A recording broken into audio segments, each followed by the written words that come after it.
우리가 이 성경을 공부하고 신앙을 하려면은 상당히 중요한 것 세 가지를 깨우쳐야 합니다. 하나는 도대체 이 죄인이 어떻게 죄를 해결하여 구원을 받느냐, 이 구원의 원리가 무엇인지를 잘 알아야 돼요. 그래서 예수님께서 말씀하시기를 나더러 주여 주여 하는 자마다 천국에 들어갈 것이 아니라고 말씀하셨어요. 내 아버지의 뜻대로 믿고 살아야 된다는 말씀이에요. 근데 요즘 사람들은 그냥 믿습니다만 자꾸 해요. 믿습니다. 뭘 믿는지도 모르고 믿습니다를 합니다. 어떤 사람은 믿습니다를 좀 아주 세게 해서 더 믿어보려고 믿습니다 그래. 믿습니다. 세게 한다고 믿음이 되는 게 아니고 성경의 원리와 하나님의 말씀을 깊이 바르게 깨달아 이해하고 사람이 어떻게 구원이 이루어지는지를 분명히 알아야 됩니다. 그 다음에 이 구원이라고 하는 것은 역사와 시간 속에서 이루어지는 거예요.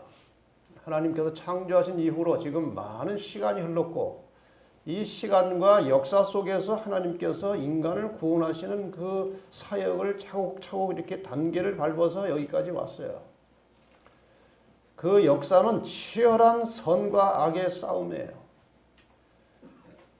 악이 무엇이고 선이 무엇인지를 잘 모르면 싸움에서 이길 수가 없는 것입니다.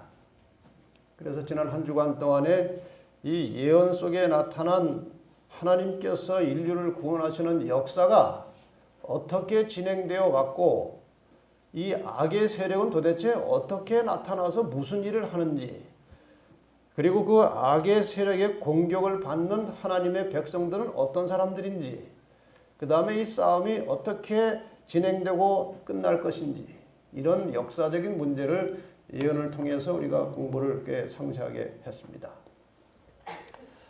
하나님께서는 인간의 역사와 인간의 구원을 이루어 가실 때에 예언을 사용하십니다. 앞으로 될 일을 미리 말씀하시고 그 다음에 성취가 되고 나면 또 그 이전이라도 다시 앞으로 될 일을 말씀하시고 예언을 통해서 이루어 가시기 때문에 예언에 대한 분명한 이해와 예언에 대한 바른 지식이 없이는 올바른 신앙과 구원을 이루기가 거의 불가능합니다. 그래서 우리가 예언의 말씀을 연구하는 것인데 이 예언을 통해서 우리는 하나님의 참 백성이 도대체 어떻게 이어져 연결되어 왔는지 또 무엇을 지키고 살아야 되는지 이런 문제들을 공부를 한 것이고, 그 다음에 세 번째, 첫 번째는 구원의 원리를 알아야 된다는 것이고, 두 번째는 역사를 알아야 된다는 것이고, 세 번째는 그리스도인이 이 땅에 사는 동안에 어떻게 살아야 되는지 그 삶의 원리를 깊이 깨닫고 순종하며 실천하는 믿음이 필요한 것입니다. 그래서 하나님의 예언의 말씀은 절대로 빗나가지 않습니다. 반드시 성취되어 왔고 앞으로 남은 예언도 성취될 것입니다. 이러한 예언에 의하면 인류의 역사의 마지막에 있을 사건은 예수 그리스도의 재림이에요. 믿으십니까? 아멘. 분명히 예수님께서 재림하실 걸 믿으십니까? 아멘.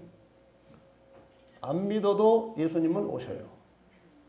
우리의 믿음에 상관없이 우리가 준비되었든지 준비 안 되었든지 간에 그분은 반드시 오십니다. 아멘. 우리가 이때를 대비해서 어떻게 살아야 될 것인지 말씀을 통해서 깊이 상고하고 말씀에 순종하며 사는 일은 매우 중요한 것입니다. 지금까지는 재림에 관해서 주로 말씀을 드렸는데 재림까지의 예언을 말씀드렸고, 오늘은 예수님의 재림 이후에 어떤 일들이 벌어질 것이고 이 세상이 새하늘과 새 땅으로 창조된다는 것이 무엇인지, 어떻게 인류의 역사가 다시 시작되는 것인지 이 문제를 주로 공부하게 되겠습니다.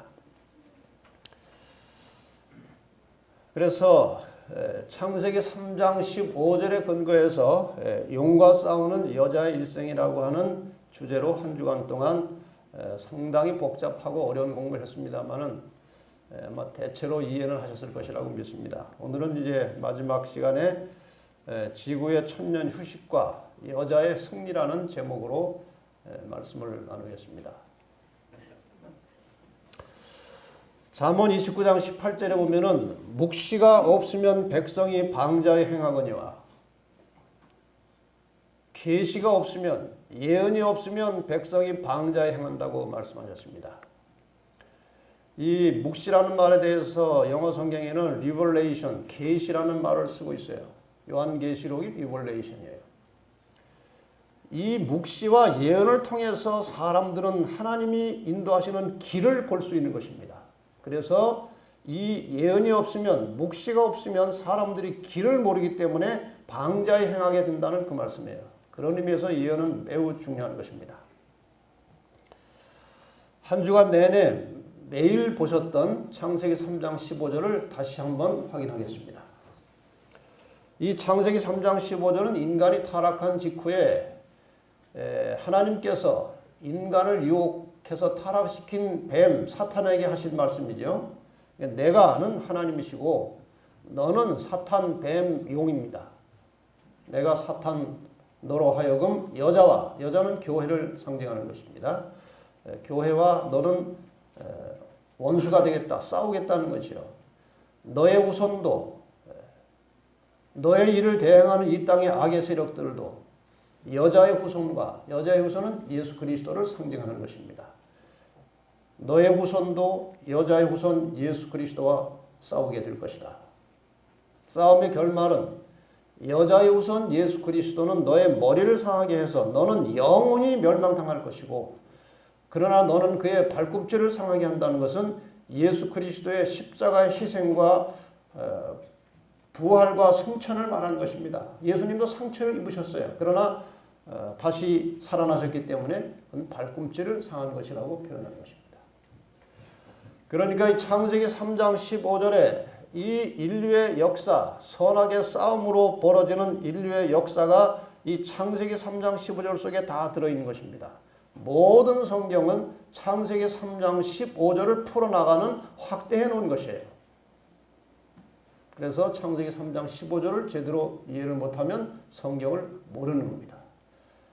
그런 의미에서 이번 한 주간 내내 창세기 3장 15절을 여러분에게 강조하는 겁니다.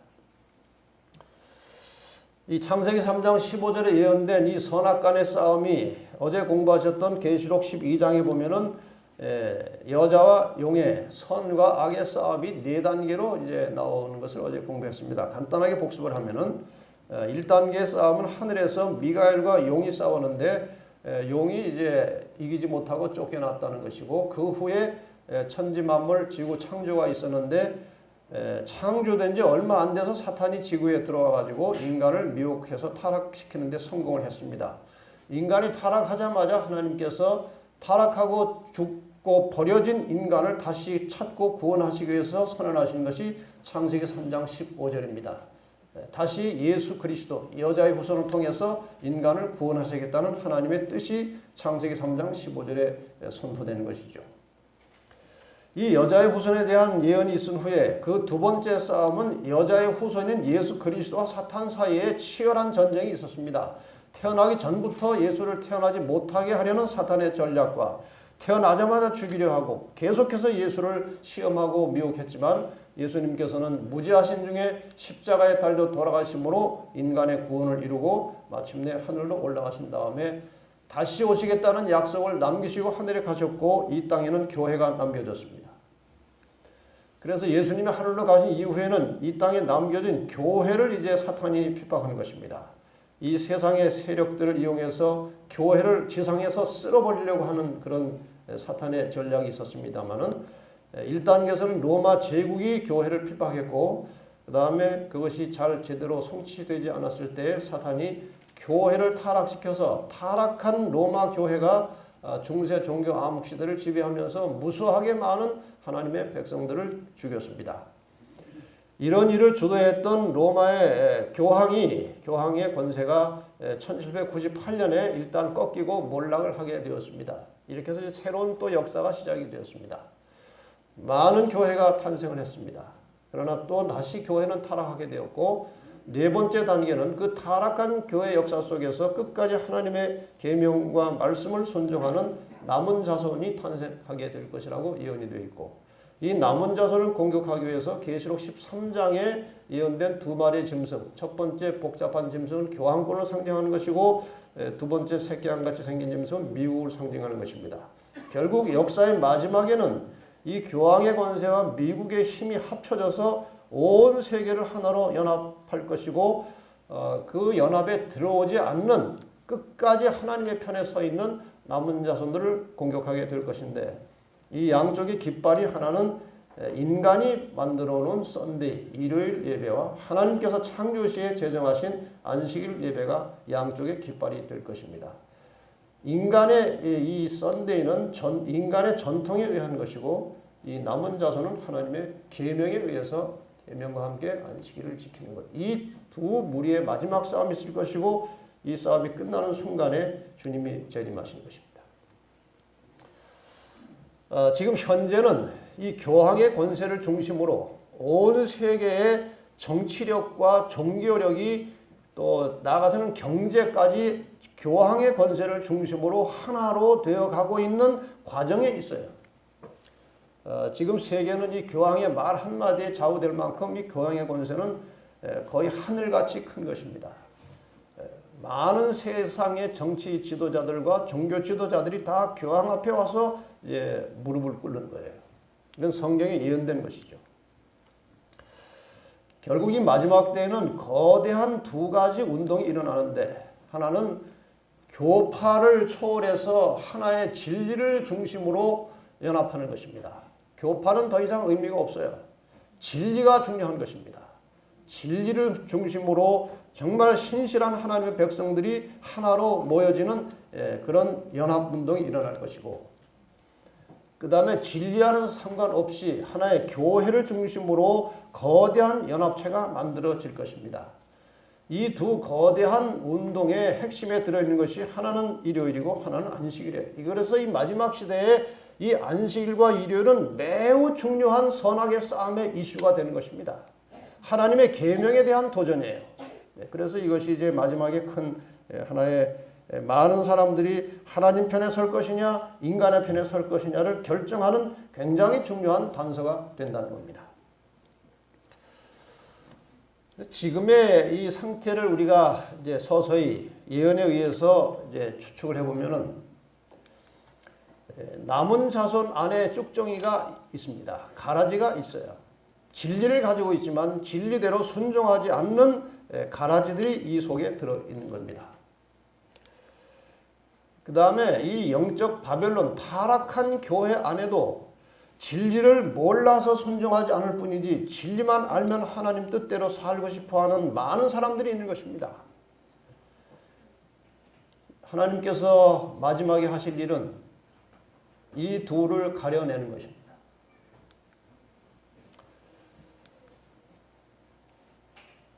이제 계시록 13장 공부할 때 이미 배우신 대로 이 남은 자손이 끝까지 하나님의 계명에 충실한 남은 자손에게 마침내 혹독한 핍박이 한 차례 올 것인데 그것은 썬데이 로예요. 일요일 강제 법령이 만들어지고 다른 날 예배할 수 없고 일요일을 강제로 휴업하게 만드는 이러한 법령이 만들어지고 이것이 발효되면은 남은 자손들에게 격렬한 핍박이 올 것입니다.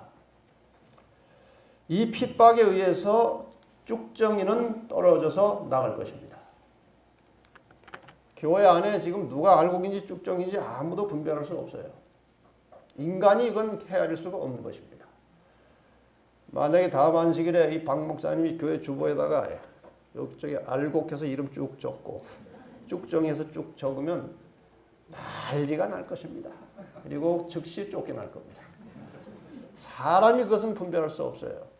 그럼 어떻게 알곡과 가라지가 나눠지느냐? 하나님의 참된 이 교회 안에 핍박이 몰아닥치면은 자동적으로 쭉정이는 떨어져 나가게 돼 있어요. 그런 의미에서 핍박이 필요한 거예요. 마지막에. 그 다음에 이제 이 순수해진 교회에 하나님의 늦은 비 성령의 놀라운 역사가 임할 것이고 이들이 큰 외침을 통해서 진리를 온 세상에 선포하게 되면 이 영적 바벨론 속에 있던 알곡들이 진리의 기별을 듣고 그것을 깨닫게 될 것이고 그들은 다시 남은 자손으로 하나가 돼서 분리 작업이 끝납니다. 구원받을 자들과 멸망받을 자들의 분류가 끝나는 것입니다. 이렇게 끝나고 나면 계시록 22장 11절의 말씀이 성취되는 거예요. 불의를 하는 자는 그대로 불의를 하고 더러운 자는 그대로 더럽고 의로운 자는 그대로 의를 행하고 거룩한 자는 그대로 거룩되게 하라. 이 선언이 딱 정해지면 타락한 자들은 다시 돌이켜서 회개하여 구원받을 수 없게 되는 것입니다. 구원이 확정된 자들은 다시는 타락할 가능성이 없게 되므로 모든 인간의 운명이 여기서 영원히 결정되는 거예요. 이렇게 해서 구원이 확정된 사람을 가리켜서 계시록 7장과 14장에 14만 4천이라는 말로 표현을 하고 있는 것입니다. 이렇게 해서 구원받을 자들과 멸망받을 자들이 확정이 되고 나면 요한계시록에 기록된 7 재앙이 이 지구상에 임하게 되는 겁니다. 이것은 무엇에 비유할 수 있는가 하면은 이스라엘 백성들이 애굽 땅에서 나올 때 그 바로 왕이 이스라엘 민족을 순순하게 내보내지 않았습니다. 하나님께서 10개의 재앙을 통해서 애굽을 초토화시킨 다음에 마지막에 극적으로 이스라엘 백성들이 탈출해 나왔어요. 거의 비슷한 현상이 마지막 때 있을 것입니다. 사탄이 놔주지를 않으려고 하는 겁니다. 하나님의 백성들을. 하나님께서는 7 재앙을 통해서 이 지구를 초토화시킨 다음에 마지막 순간에 하나님의 백성들이 극적으로 구원받는 역사가 일어날 것이 예언되어 있습니다. 첫 번째 재앙은 악하고 독한 헌데 종기가 나는 거예요. 아주 지독하게 아프고 고통스러운 종기가 몸에 날 것인데 구원받기로 확정된 사람들에게는 이 재앙이 임하지 않습니다.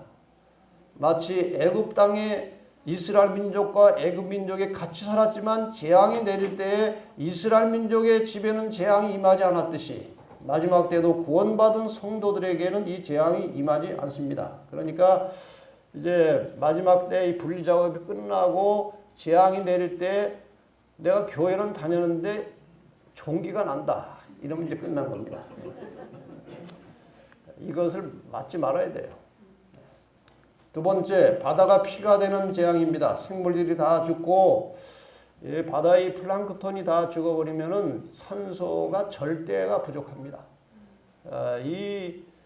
우리가 이렇게 사용하는 산소의 70%는 바다의 플랑크톤에서 나온다고 그러는데 어쨌든 아주 심각한 사태가 벌어질 것입니다. 세 번째는 강과 물의 근원이 피가 된다고 되어 있습니다. 다시 말해 식수까지 피가 된다는 말이죠. 정말 무시무시하고 끔찍한 사건들이 벌어질 것인데 구원받은 의인에게는 이 재앙이 임하지 않는다는 것이에요. 네 번째 재앙은 해가 뜨거워져서 사람을 태울 만큼 뜨거워지는 재앙이 있겠다는 것이고 다섯 번째 재앙은 그 뜨거웠던 해가 갑자기 빛을 잃고 추위가 오는 것입니다. 흑암이 오는 것입니다. 이렇게 해서 이제 재앙이 진행되다가 여섯 번째 재앙은 재앙 이름이 나오지 않고 아마겟돈 전쟁이 준비되는 과정으로 나옵니다.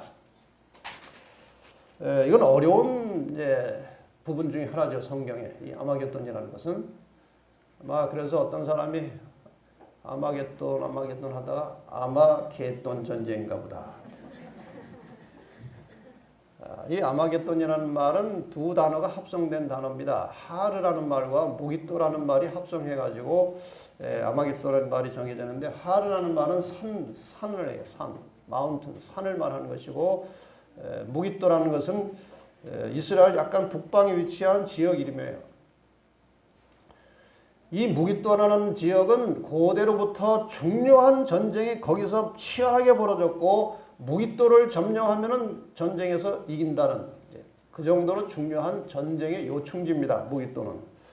그래서 아마겟돈이라는 말의 뜻은 무깃도의 산들이라는 뜻입니다.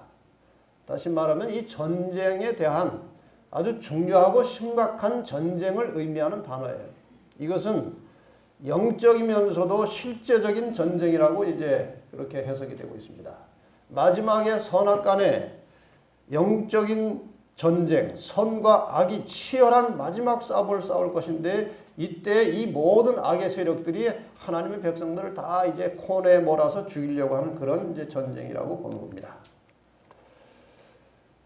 드디어 7째 재앙이 이제 명시되었는데, 하늘에서는 되었다 하는 소리와 함께 큰 지진이 나고 큰 우박이 떨어지면서 마지막 전쟁이 벌어질 것인데, 이 마지막 전쟁의 순간에 모든 악인들이, 그 재앙의 해를 받은 악인들이 재앙의 해를 입지 않은 의인들에게 이 모든 원인을 돌려서 저 의인들을 다 죽여야 재앙이 멈춘다는 그런 생각으로 이 의인들에 대한 마지막 공격과 이제 핍박이 시작될 것인데, 죽이려고 달려드는 것입니다. 이렇게 구원받은 성도들이 거의 위기에 몰려서 죽게 되었을 때에 하늘이 열리고 예수님께서 나타나시는 거예요. 예, 그러니까 예수님의 재림이 그렇게 막 두렵고 무서운 사건이 아니에요. 그 실제 상황이 오면은 그건 뭐 굉장한 사건인데, 이제 코너에 몰려서 거의 죽게 되었던 하나님의 백성들에게 하늘에서 희망이 나타나는 것이니까 절대로 이것은 두려운 사건이 아닙니다. 그러니까 절대로 두려워하지 마시고 주님의 재림을 기다리시기를 바랍니다. 한 영감적인 기록에 보면은 예수님께서 재림하시는 장면에 대해서 이렇게 기록하고 있습니다. 하늘에서 하나님의 음성이 들리고 예수님께서 재림하실 날짜와 시간이 선포되고 하나님의 백성들에게 영원한 언약이 주어진다. 가장 큰 뇌성처럼 하나님의 음성은 온 땅에 들린다. 하나님의 백성들은 서서 그들의 눈을 위를 향하여 주목하고 귀를 기울인다. 그들의 얼굴은 하나님의 영광으로 환해지고 마치 모세가 시내산에서 내려온 때와 같이 빛난다. 악인들은 그 의인들을 쳐다볼 수 없다. 안식일을 거룩히 지킴으로 하나님을 존경해온 사람들에게 축복이 선고될 때에 큰 승리의 함성이 일어난다. 곧 사람의 손바닥 반만한 작은 검은 구름이 동쪽에서 나타난다. 그것은 그리스도를 두르고 있는 구름인데 멀리서는 어둠에 둘러싸인 것처럼 보인다. 하나님의 백성들은 그것이 인자의 징조임을 깨닫는다. 그들은 엄숙한 침묵 속에서 그 구름이 땅으로 점점 가까워짐을 주목한다. 그 구름은 점점 밝아지고 영광스럽게 되어 마침내 커다란 흰 구름이 되는데, 그 아래는 타는 불과 같이 광명한 빛이 있고 그 위에는 언약의 무지개가 있다. 예수님께서는 강한 정복자처럼 구름을 타고 오신다. 이게 마지막 순간에 예수님께서 재림하시기 직전의 그 상황이에요. 우리가 잠시 이 장면을 좀 상상해 보십시다. 저 하늘에 검은 구름이 나타나서 점점 가까이 오는데 하얗게 영광스럽게 구름이 바뀌는 것입니다. 저 구름은 점점 가까이 지상으로 다가오는 것입니다. 사람들이 그 광경을 볼 때 재림을 기다리는 사람들은 감격하고 환호할 것이고, 악인들은 이제 저 영광의 죽음을 당하게 될 것입니다. 이 예수 그리스도의 재림은 분명히 역사 속에서, 시간 속에서 이루어질 하나님의 영광입니다. 분명히 주님은 다시 오실 것입니다. 구원받기로 준비된 성도들을 데리러 주님은 다시 오실 것입니다. 이렇게 예수님께서 내려오실 때 이 지상에서는 어떤 일이 벌어질 것이냐에 대한 언급이 많이 나와 있습니다. 우선 데살로니가전서 4장 16절에 보면, 주께서 호령과 천사장의 소리와 하나님의 나팔로 친히 하늘로 솟아 강림하시리니 그리스도 안에서 죽은 자들이 먼저 일어나고 부활하는 것입니다. 죽었던 의인들이 그리스도의 재림시에 부활하는 장면이에요. 그 후에 그리스도 안에서 죽었던 의인들이 부활한 후에 재림할 때 살아있던 우리 성도들, 우리 살아남은 자도 저희와 함께 죽음에서 부활한 성도들과 함께 구름 속으로 끌어올려 공중에서 주를 영접하게 하시니 그리하여 우리가 항상 주와 함께 있으리라. 그러니까 예수님께서 재림하실 때 그분의 발은 땅에 닿지 않습니다. 여기 그림에서 대략 보시는 것처럼 예수님은 공중에 계시고 이 땅에 구원받은 자들을 천사들이 호위해서 공중으로 데리고 올라가서 공중에서 예수를 만나게 될 것이라고 성경은 기록하고 있습니다. 그 당시 어떻게 변화되느냐? 고린도전서 15장 51절과 52절에 보면은 내가 너희에게 비밀을 말하노니 우리가 다 잠잘 것이 아니요 마지막 나팔에 순식간에 호련히 다 변화하리니 순식간에 호련히 다 변화하리니 나팔 소리가 나매 죽은 자들이 썩지 아니할 것으로 다시 살고 우리도 살아있던 우리도 변화하리라. 예수님께서 이 땅에 재림하실 때 죽었다가 살아난 의인들은 순식간에 변화된 모습으로 살아있던 자들도 호련히 변화되어서 영원히 하나님과 함께 살 수 있는 그런 체질로 바뀌는 거예요. 여러분, 사실 우리 사람들이 영혼이라고 하는 단어는 쓰지만 영혼이라는 개념은 이해를 못합니다. 하루살이가 내일을 모르듯이 인간은 영혼을 이해할 수가 없어요. 지금 현재 상태에서는. 우리 집 아이가 아주 어릴 때예요. 5살, 6살쯤 됐을 때예요. 어느 날 저에게 질문을 하는 겁니다. 아빠, 우리가 하늘의 나라에 가면 영원히 살아? 그렇다. 아, 지겹겠어. 그래. 인간적으로요, 영혼은 지겨운 것입니다. 그런데 예수께서 재림하시는 순간에 우리가 호련히 변화된다는 것은 그 영혼이라는 시간 속에 하나님을 대면하여 함께 살 수 있는 모습으로 바뀌는 거예요. 이때 가야 우리는 영혼을 이해할 수 있고 이런 변화를 통해서 우리는 하나님과 함께 대면해서 살 수 있는 존재로 바뀌는 것입니다. 이렇게 해서 우리는 예수님의 재림과 함께 하늘로 올라가는 거예요. 이때 이 땅에 있던 악인들에 대해서 성경은 이렇게 말합니다.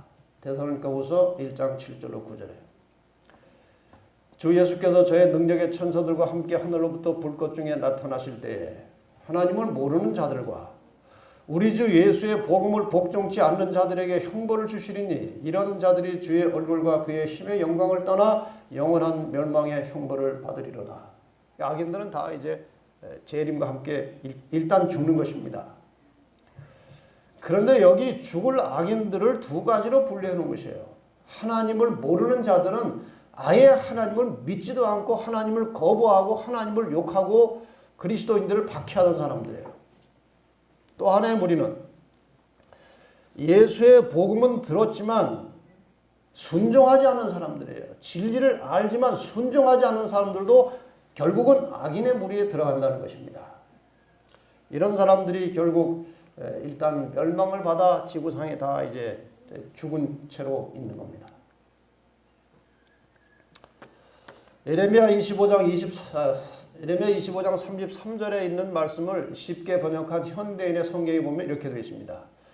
그날에 여호와에게 죽임을 당한 자들의 시체가 땅 이 끝에서 저 끝까지 질비하게 흩어져 있을 것이며 그들을 위해 슬퍼하거나 그들의 시체를 싸서 묻어주는 자가 없어 그 시체들이 땅바닥에 흩어져 있는 거름더미 같을 것이다.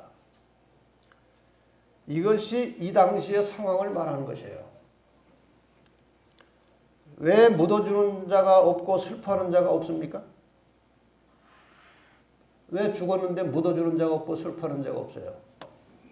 다 죽었으니까요. 악인들은 다 죽었어요. 그래서 이 지구상에 악인들의 시체가 덮여 있는 겁니다.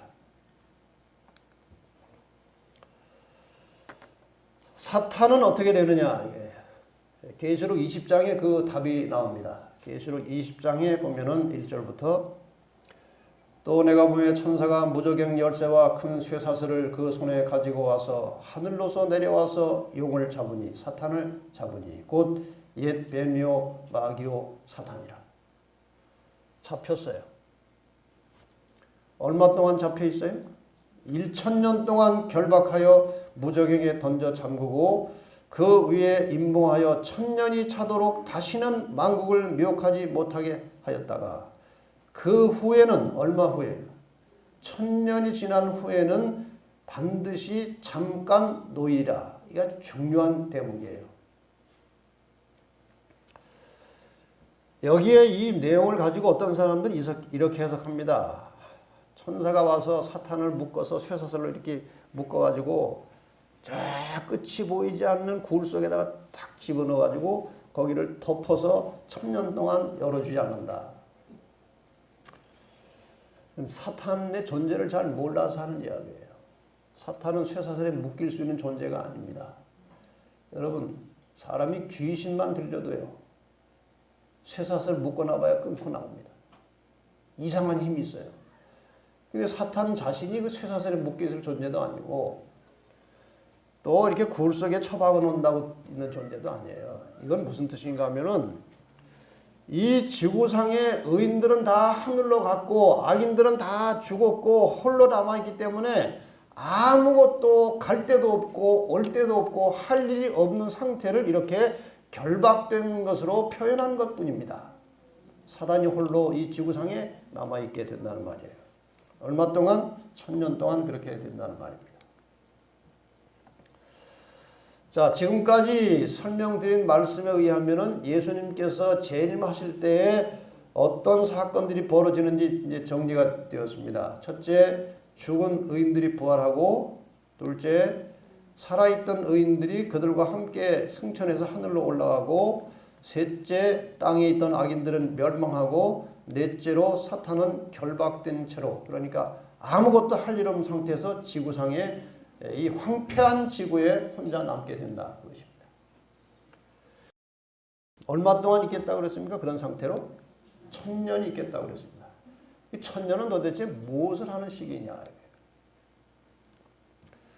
성경은 다 짝이 있고 다 해석이 나오게 되어 있어요.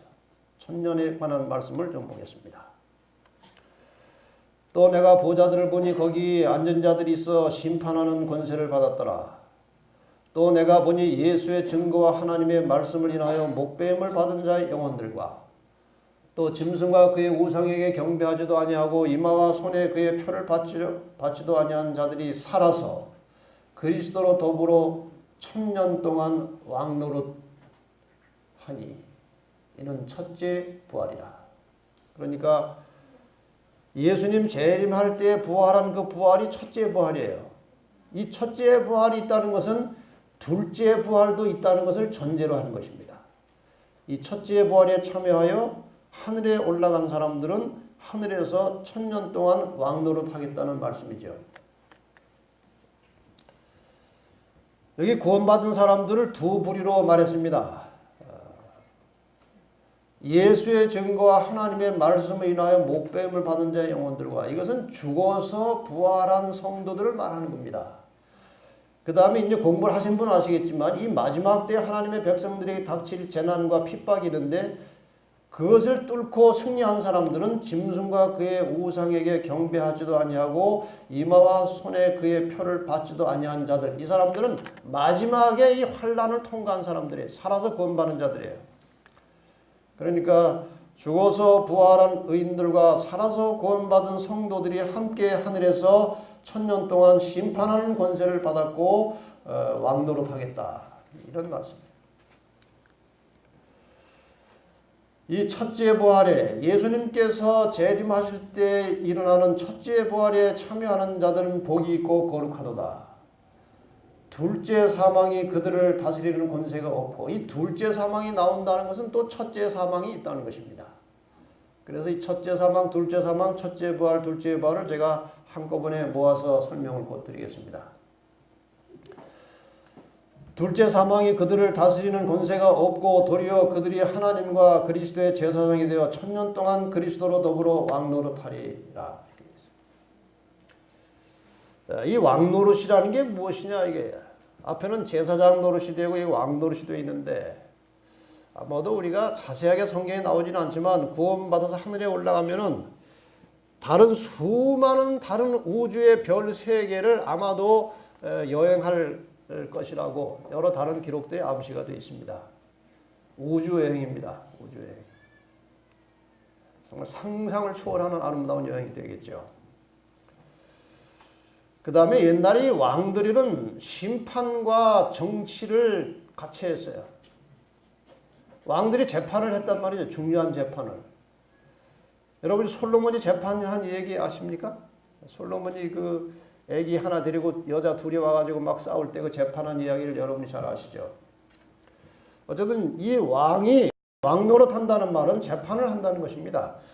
그래서 구원받은 성도들이 하늘에서 하나님과 함께 이 땅에 죽어서 올라오지 못한 악인들에 대하여 재판, 심판을 하겠다는 뜻입니다. 사도 바울은 이미 오래전에 이 말씀을 이렇게 기록해 놨습니다. 고린도전서 6장 2절 3절에 성도가 세상을 판단할 것을 너희가 알지 못하느냐. 우리가 천사를 판단할 것, 이 판단이라는 것은 재판이에요. 판단할 것을 너희가 알지 못하느냐.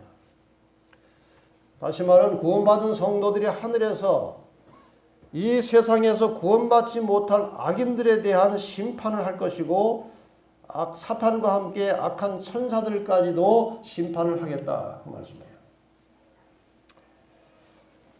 이 심판의 의미가 무엇이냐?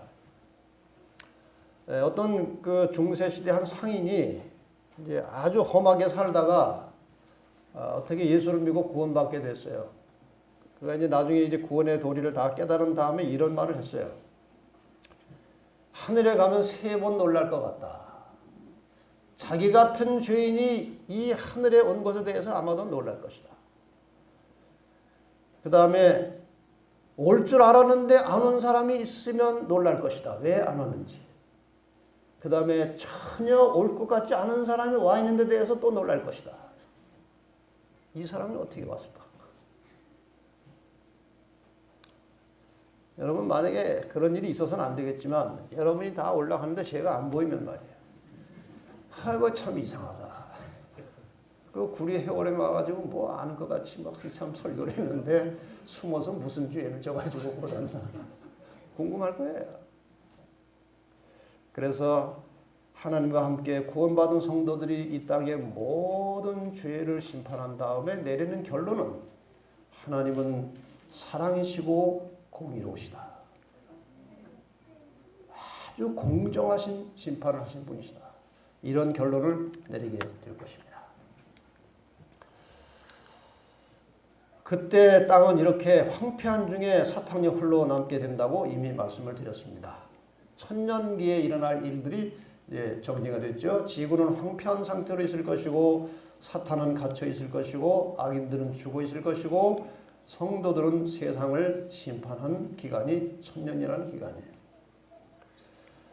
천년이 참에 사단이 이 묶인 옥에서 놓여 나왔다고 기록이 아까 되어 있었습니다. 천년이 끝난 다음에 천년 이후에 어떤 일이 벌어질 것이냐.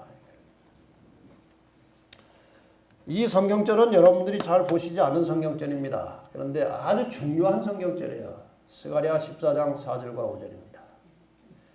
그날에 그의 발이 예루살렘 앞 곧 동편 감람산에 서실 것이요. 감람산은 그 한가운데가 동서로 갈라져 매우 큰 골짜기가 되어 산 절반은 북으로 옮기고 절반은 남으로 옮기고 나의 하나님 여호와께서 임하실 것이요 모든 거룩한 자가 주와 함께 하리라. 이건 또 새로운 장면이에요.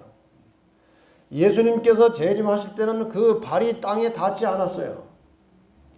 근데 이 말씀을 보면은 그날에 그의 발이 이 땅에 내려오는 것입니다.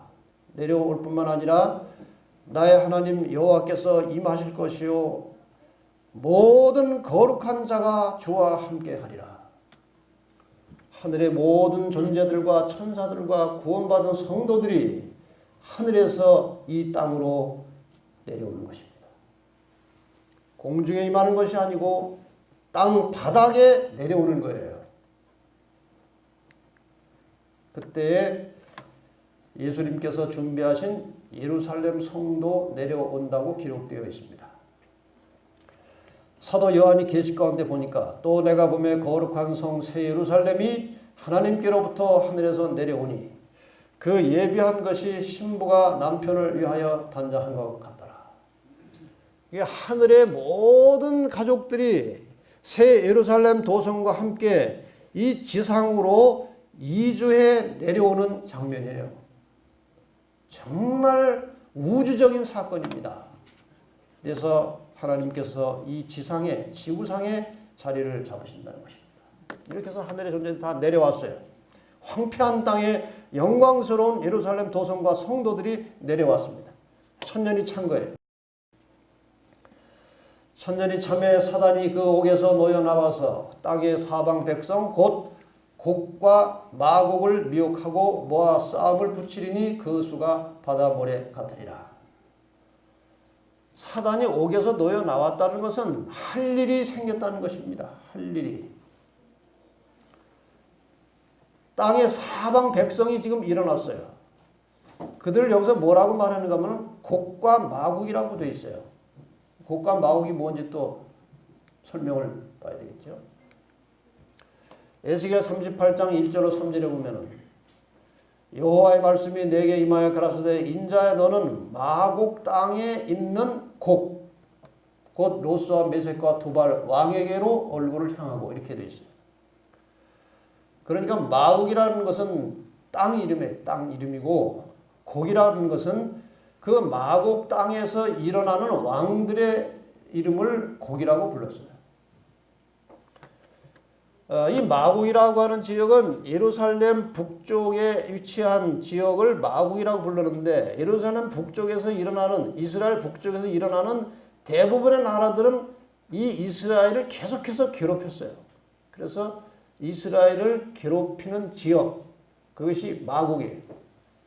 곡은 그 지역에서 일어나는 왕들을 곡이라고 그랬어요.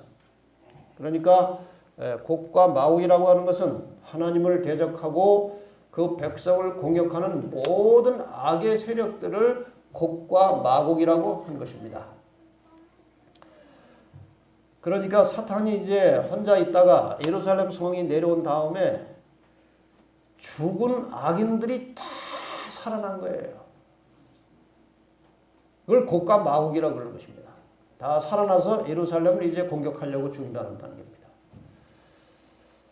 다시 한번 이 말씀을 보고 이해하시기 바랍니다. 천년이 참에 사단이 그 옥에서 놓여 나와서 땅의 사방 백성 죽었다 부활한 악인들 곧 곡과 마곡을 미혹하고 모아 싸움을 붙이게 하는데 그 수가 바닷물에 같이 많을 것이다. 이 시점에서 이제 두 부활과 두 사망을 이제 설명할 수가 있을 것 같습니다. 예수님의 재림이 있고 천년이 지난 다음에 다시 오셨어요. 그 사이에 천년이라는 세월이 있습니다. 예수님의 재림 때의 부활은 의인의 부활이고 천년이 찬 다음에 일어난 부활은 악인의 부활이에요.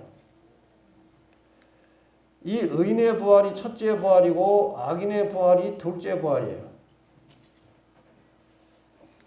그런데 요한복음 5장 28절에 예수님께서 친히 말씀하시기를 같이 한번 읽어볼까요? 시작. 이를 기이 여기지 말라. 무덤 속에 있는 자가 다 그의 음성을 들을 때가 오나니 선한 일을 행한 자는 생명의 부활로 악한 일을 행한 자는 심판의 부활로 나오리라. 의인도 악인도 일단 죽으면 한 번 부활하게 돼 있어요. 그래서 첫째 부활을 생명의 부활이라고 하고 둘째 부활을 심판의 부활이라고 하는 것입니다. 생명의 부활로 일어나면 공중에 예수님께서 계셔요. 심판의 부활로 일어나면 이 지상에 예루살렘 성과 성도들이 보이는 것입니다. 여러분이 절대로 그렇게 되지 않기를 바랍니다만 일어났는데 죽었다가 살아났는데 예루살렘 성이 보인다. 그럼 둘째 부활한 거예요. 죽었는데 살아나서 보니까 공중에 주님이 계신다. 그건 첫째 부활이에요. 여러분 모든 분들이 다 혹시 주님 오시기 전에 죽을지라도 첫째 부활에 들어가시기를 바랍니다.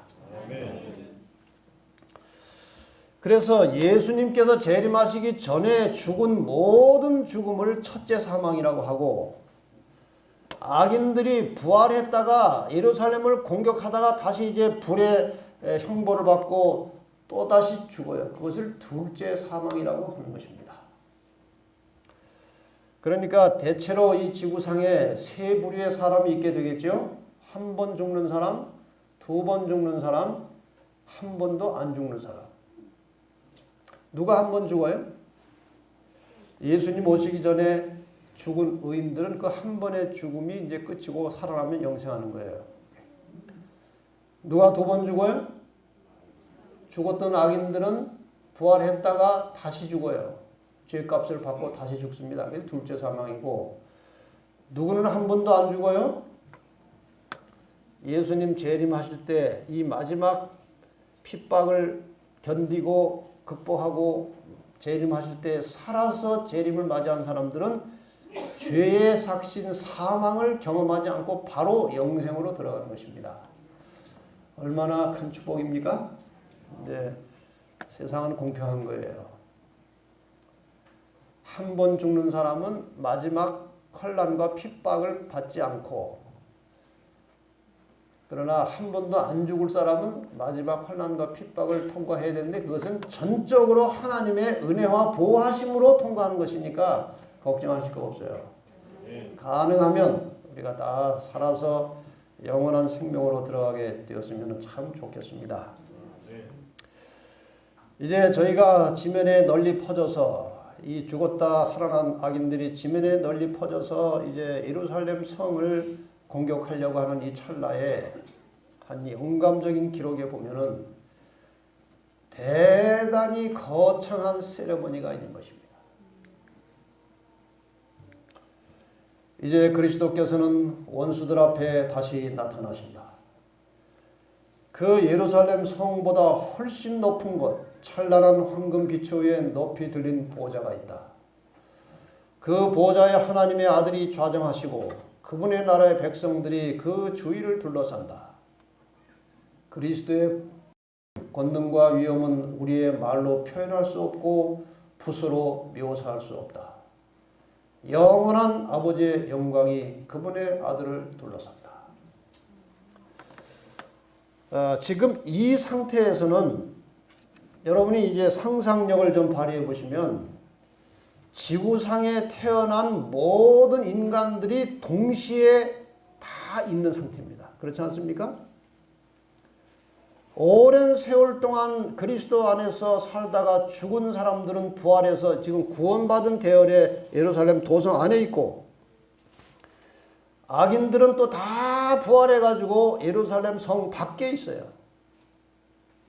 그러니까 지구상에 존재했던 모든 인간들이 한꺼번에 모인 자리가 바로 이 자리예요. 그렇지 않습니까? 이 상황에서 예수님께서 우주의 왕으로 취임하시는 대관식이 벌어지는 것입니다. 예수님께서 이 땅에 오실 때는 고운 모양도 없고 풍채도 없고 초라한 인간의 모습으로 오셨는데, 이 자리에 영광의 왕으로 온 우주에 취임하신 것입니다. 이때 계시록 7장 10절의 말씀이 울려 퍼집니다. 큰 소리로 이 구원받은 백성들이 외쳐서 가로되, 이 노란 글씨를 그 자리에 우리가 있다고 생각하고 한번 이 노란 글씨를 힘차게 외쳐보십시다. 시작. 구원하심이 보좌에 앉으신 우리 하나님과 어린 양에게 있다. 안겔로스도 다 그때 가서 찬양을 하십시다. 네? 제가 하나님께 부탁해 넣어달라고 그럴 테니까. 하나님의 아들의 마지막 대관식은 하늘과 땅의 모든 거민이 모인 가운데서 행해진다. 이제 만왕의 왕께서는 최고의 위엄과 권세를 가지고 당신의 정부에 반역한 자들에게 선고를 내리시고 하나님의 율법을 범하고 그분의 백성을 박해한 자들에게 판결을 집행하신다. 이래서 이제 예루살렘을 성을 공격하고자 하는 자들에게 하늘에서 이제 불이 내려온다고 계시록에 기록이 되어 있습니다. 하늘에서 불이 내려와 저희를 소멸하고.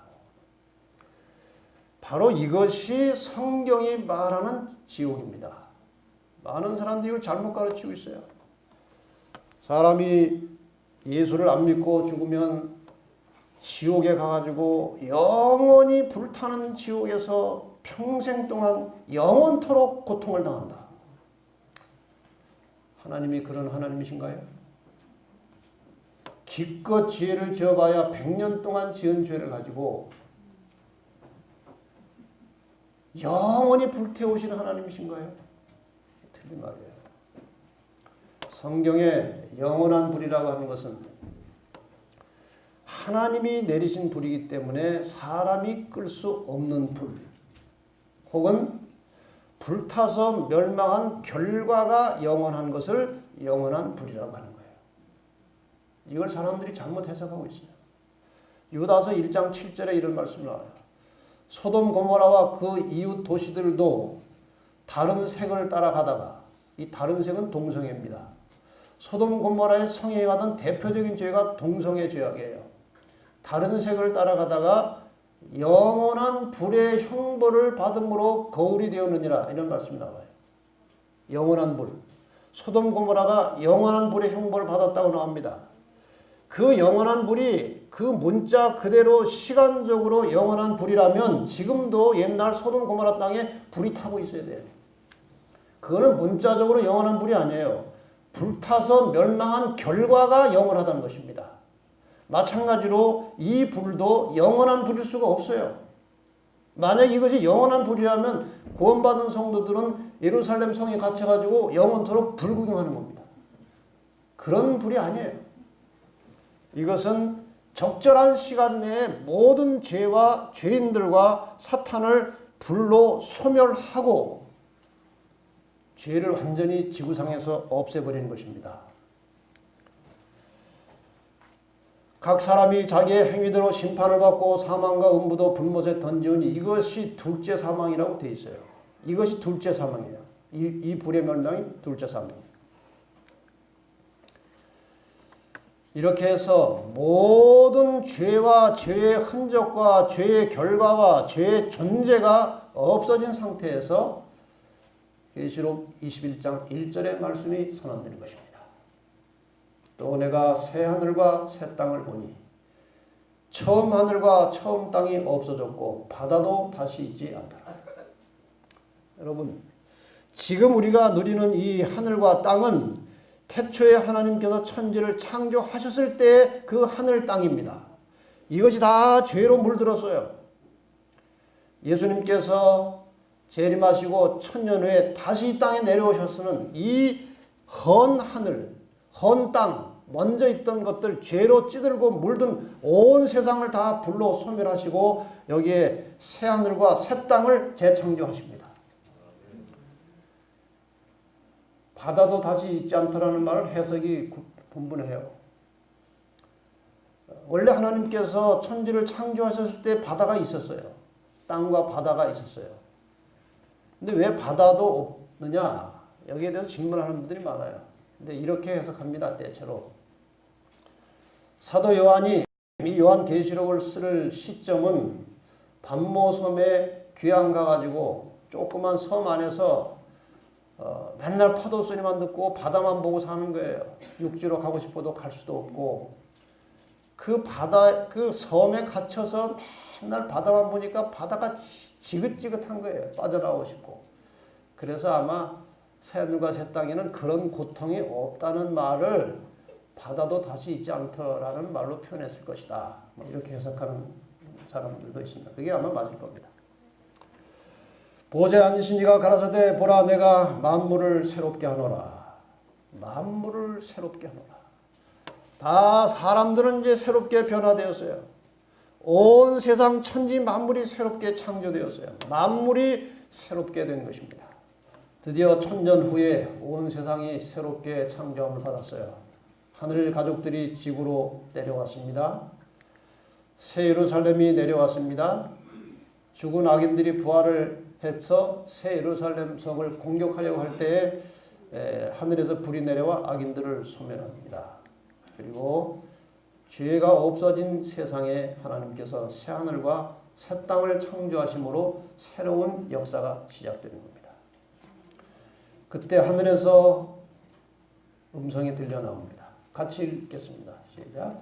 내가 들으니 보좌에서 큰 음성이 나서 가로되 보라 하나님의 장막이 사람들과 함께 있음에 하나님이 저희와 함께 거하시리니 저희는 하나님의 백성이 되고 하나님은 친히 저희와 함께 계셔서 모든 눈물을 그 눈에서 씻기심에 다시 사망이 없고 애통하는 것이나 곡하는 것이라 아픈 것이 다시 있지 아니하리니 처음 것들이 다 지나갔습니다. 이렇게 해서 한많은 지구의 죄악의 역사가 끝나고 하나님이 친히 이 지구에 내려오셔서 피조물 인간들과 함께 거처를 잡으시고 여기에서 영원히 우주를 통치하시는 왕으로 우리와 함께 사시는 것이 구속의 역사의 드라마의 마지막 장면이고 새로운 출발이에요. 구원은 막연한 추상이 아니에요. 그냥 상상해서 벌어지는 그런 이야기가 아니에요. 구원이라는 것은 역사 속에서 시간 속에서 가시적으로 실제적으로 이런 모양으로 이루어지는 것이 구원입니다. 이것이 하나님께서 계획하신 구원의 섭리예요. 각시대 대쟁투 마지막에 이런 글이 나옵니다. 대쟁투는 끝났다. 죄와 죄인들은 없어졌다. 온 우주는 깨끗해졌다. 오직 조화와 기쁨의 맥박만이 온 우주의 만물을 통하여 호동한다. 생명과 빛과 환희가 만물을 창조하신 분에게서 끝없이 넓은 우주로 퍼져나간다. 가장 작은 원자로부터 가장 큰 세계에 이르기까지 만물은 생물계와 무생물계를 막론하고 조금도 흠이 없는 아름다움과 완전한 기쁨으로 하나님은 사랑이라고 선포한다. 이것이 하나님께서 인간을 구원하시는 마지막 장면입니다. 창세기 3장 15절의 예언이 이렇게 해서 완전히 성취가 되는 겁니다. 내가 너로 여자와 원수가 되게 하고 너의 후손도 여자의 후손과 원수가 되게 하리니 여자의 후손은 내 머리를 상하게 할 것이요 너는 그의 발꿈치를 상하게 할 것이니라. 이렇게 해서 사탄의 머리가 완전히 상해지고 최후의 교회와 여자가 승리를 거두는 것입니다. 전체를 다시 그림으로 복습하면 이렇게 되겠습니다. 이스라엘과 구약의 이스라엘과 신약의 교회가 창세기 3장 15절에 예언된 여자예요. 여자. 이 여자를 용의 후손들이 핍박을 하는데 이스라엘을 가장 첫 번째 공격한 민족과 나라는 애굽이죠. 그 다음에 아수르, 그 다음에 바벨론, 페르시아, 헬라, 로마 제국. 로마 제국은 예수님도 십자가에 못 박은 장본이죠. 로마 제국이 분열돼서 열국으로 흩어진 상태에서 작은 뿌리 그 사이에 올라가가지고 다시 세상을 지배하게 되었는데 역사를 살펴보면 그것이 로마 교회였습니다. 가톨릭이었습니다. 1798년에 그 세력이 흩어져서 힘을 잃었지만 다시 그 상처가 나아가지고 1929년 라테란 조약을 통해서 잃었던 바티칸을 다시 되찾고 큰 힘으로 온 세상에 또다시 등장했어요. 마지막 할 일은 남은 자손을 땅에서 없애는 것입니다. 진리를 없애버리는 것입니다. 그리고 땅을 차지하려고 하는 겁니다. 여자의 후손, 지금 창세기 3장 15절을 다 요약하는 것이죠. 여자의 후손은 2000여 년 전에 오셨고 잠시 후에 다시 오실 것이고 그러면 천년기가 있고 지구는 황폐된 상태에서 이 천년이 마치면 다시 이 땅에 하늘의 가족들이 내려와서 좀 전에 설명드린 그런 역사가 일어나고 새로운 세상이 시작되는 것입니다. 이것이 하나님께서 인간을 구원하시는 구속의 드라마예요. 한 분만 더 설명을 해서 여러분의 머리에 이 역사관을 각인을 해놓으셔야 길을 제대로 갈 수가 있어요. 창조되었을 때의 인류의 역사는 영원한 것이었습니다. 인간이 범죄에 타락한 순간에 지구의 역사는 헛바퀴를 한 바퀴 돌고 있는 것입니다. 하나님의 시간을 벗어난 거예요. 하나님의 생명을 벗어난 거예요. 그래서 신학적으로 이것을 비생명, 비존재라고 그렇게 말해요. 홍수의 심판이 있었고 바벨탑 반역이 있었고 그 후에 하나님께서 아브라함을 불러내셔서 이스라엘 민족이 형성되었고 이스라엘 민족을 통해서 그 혈통 속에서 예수님께서 오셨습니다. 예수님 오신 뒤에 초기 교회가 만들어졌고 그 다음에 교회가 세속화되었고 종교암흑시대가 1000년 이상 계속되었고 종교개혁이 일어나서 개신교들이 많이 생겨났습니다. 개신교도 또 역시 세월이 흐르면서 타락하게 되어서 하나님의 율법과 계명을 끝까지 붙들고 준수하고 보존하는 남은 교회가 다시 탄생하게 되었습니다. 어제 우리가 공부한 겁니다. 다시 살아난 교황권에 의해서 남은 교회가 핍박을 받을 것이지만 끝까지 승리할 것이고 얼마 후에 주님은 재림하실 것입니다. 그리고 1000년이 지나고 1000년이 끝나면 재창조에 들어갑니다. 그래서 다시 영원히 사는 거예요. 이 인간의 인류의 역사의 굴레를 한마디로 하면 회복. 타락하기 전에 원래 상태로 되돌아가는 회복이 인류의 역사예요. 지금 우리는 선악의 마지막 싸움이 일어나려는 이 찰나에 살고 있어요. 그러므로 오늘 우리는 이날이, 이 하루가 우리에게 허용될 수 있는 마지막 날인 것처럼 그렇게 경계하고 일하고 기도하고 살라고 말씀하십니다. 언제 우리의 생명이 끝날지라도 주님의 재림을 맞이할 수 있도록 준비하고 살라는 것입니다. 언제 주님이 오실지라도 그 재림을 맞이할 수 있도록 준비된 삶을 살라는 것입니다. 오래전에 연합회에서 재림운동과 함께 책자도 만들어서 재림 부흥회를 한참 했어요. 그때 우리가 만든 인사말이 하나 있는데 사회자가 주님 오십니다 하면 뭐라고 그랬어요? 준비합시다. 이렇게 인사를 나누는 지금도 하는 교회들이 있어요. 근데 충청도 어느 교회에서 준비를 계속 하자 하면서 준비가 안 되면 어떡하느냐. 준비가 돼 있어야지 언제 죽을지도 모르는데 그래서 인사말을 바꿨다고 그래요. 뭐라고 바꿨냐? 주님 오십니다. 준비 끝내시오. 그게 참 의미가 있어요. 준비 끝내시오. 여러분 항상 언제 죽을지 모르는 연약한 생명을 가지고 살아가는 인생들에게 주시는 교훈이에요. 항상 깨어서 준비하고 기다리는 성도들이 되시기를 바랍니다. 너희가 어찌하여 양식 아닌 것을 위해서 은을 달아주며 배부르게 못할 것을 위해서 수고하느냐. 여러분 우리가 지금 살아가는 대부분의 시간은 영적인 것과 상관없는 일에 시간을 다 쓰고 있어요. 육적인 것에 다 시간과 노력과 에너지와 재물을 다 써버리고 있어요. 양식 아닌 것을 위해서. 나를 청종하라. 내 말대로 사는 일에 전심전력을 하는 것입니다. 그리하면 너희가 좋은 것을 먹을 것이며 너희 마음이 기름진 것으로 즐거움을 얻으리라. 우리가 나중에 주님 오셔서 구원받아서 영원히 사는 것도 중요하지만 그때까지 현실을 사는 것은 더 중요한 거예요. 그렇지 않습니까? 이 현실을 사는 동안에 하나님의 말씀을 기준으로 살 때 우리가 평안해지고 행복해지고 건강해지고 그 결과로 영생에 들어가는 것이 구속의 원리예요. 자, 이제 이 말씀과 새로 이 땅에 임할 예루살렘 성을 생각하면서 마지막 찬양을 부르고 기도하고 마치겠습니다. 한 분이 나오셔서 이 거룩한 성 찬양을 부르실 때 여러분이 잘 기도하시면서 찬양을 들으시다가 나중에 그 다 함께라고 하는 제목과 함께 가사가 나와요. 다 함께. 다 함께라는 말이 나오면 다 일어나셔서 같이 부르고 마치려고 하는 것입니다. 찬양을 잘 들으시면서 다 함께를 잘 주시해 보시고 그게 나오면 다 일어나셔서 같이 부르겠습니다.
일어나시기 바랍니다. 같이 부르겠습니다.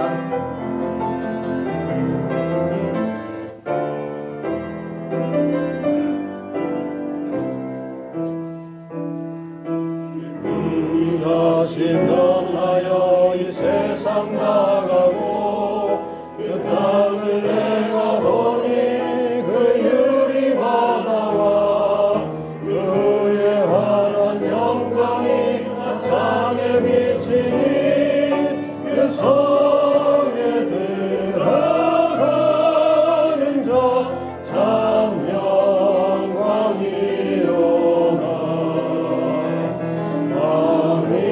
아니나 나지 없으니 그 영광뿐이라. 그 영광 예루살렘서 영원한 곳이라. 이 영광 예루살렘서 참 빛난 곳일세. 예루살렘 예루살렘 그 거룩한 산아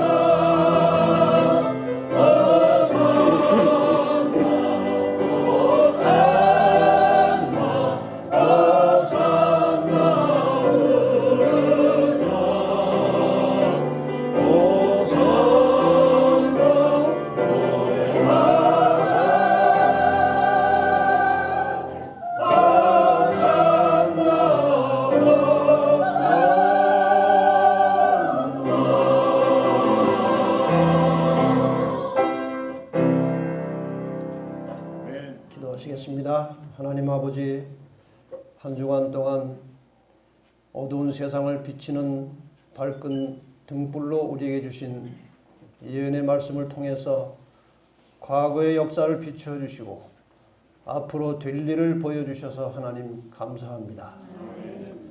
아버지께서 예언을 주신 목적은 그때그때 잘 대처하고 준비하여 하나님을 만날 수 있도록 우리를 안내하시기 위해서 주신 기별임을 믿습니다. 분명히 예언을 따라서 조만간 주님은 오실 것이고 하나님께서는 우리를 하늘로 데려가실 것이고 그리고 천년 후에 이 땅에 온 만물이 새롭게 된 새하늘과 새 땅에서 우리가 영원히 살게 될 것을 믿습니다. 이 믿음을 저버리지 말게 하옵시고 그날을 대비해서 늘 깨어 준비하는 성도의 삶을 살게 하시고 사람을 사랑하고 섬기고 공경하고 하나님 말씀에 순종함으로 늘 주의 오심을 위해서 준비된 인생을 살게 하여 주시옵소서. 오늘 여기 함께 기도하여 하나님의 사랑을 구하는 모든 성도들 한 사람도 빠짐없이 그 영광의 나라에 들어가도록 축복하여 주시옵소서. 이런 마음의 간절한 소원을 품고 성전을 떠나가는 우리 모든 성도들에게 주 예수 그리스도의 깊고 넓으신 은혜가 함께 하시고 하나님의 크고 놀라우신 사랑이 늘 함께 하여 주시고 성령의 교통하심이 순간마다 지도하시고 인도하셔서 하늘까지 우리를 안전하게 인도해 주시기를 예수 그리스도의 이름으로 축원하옵나이다.